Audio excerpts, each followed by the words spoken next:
నమస్కారం welcome to జనం కోసం జర్నలిజం న్యూస్ ప్రేక్షకులకు రిపోర్టర్లకు మీకు మీ కుటుంబ సభ్యులందరికీ మా జనం కోసం జర్నలిజం న్యూస్ తరపున వినాయక చవితి శుభాకాంక్షలు। యూరియా కోసం రైతులు ఏ విధంగా కష్టపడుతున్నారో లైన్లో నిలబడి యాస్టకొచ్చి రైతుల నిరాశ పడుతున్నారు। పొద్దున ఉదయం నుంచి పడికాపులు కాస్తున్నాం, మా లైన్ ఎప్పుడు వస్తుందో మాకు తెలియటం లేదు। ఇప్పటికైనా రైతులు ఒక మంచి ఆలోచన చేసి ఇదివరకు టీఆర్ఎస్ ప్రభుత్వంలో రైతులకు 10 సంవత్సరాలు ఇలాంటి కష్టాలు రాకుండా యూరియా సరిపడ రైతులకు అందించడం జరిగింది కేసీఆర్ ప్రభుత్వం। ఈ కాంగ్రెస్ ప్రభుత్వంలో ఇలాంటి దుస్థితి వస్తుందని నేనెప్పుడూ అనుకోలేదు।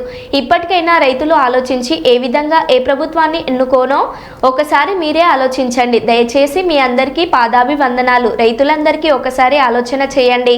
మా ఎంపీడీసీ గారు కూడా లైన్ నిలబడ్డంటే అది గొప్ప వ్యక్తే। ఇవన్నీ ఇక్కడ పాత రైతులు వీళ్ళు రైతులే కారట।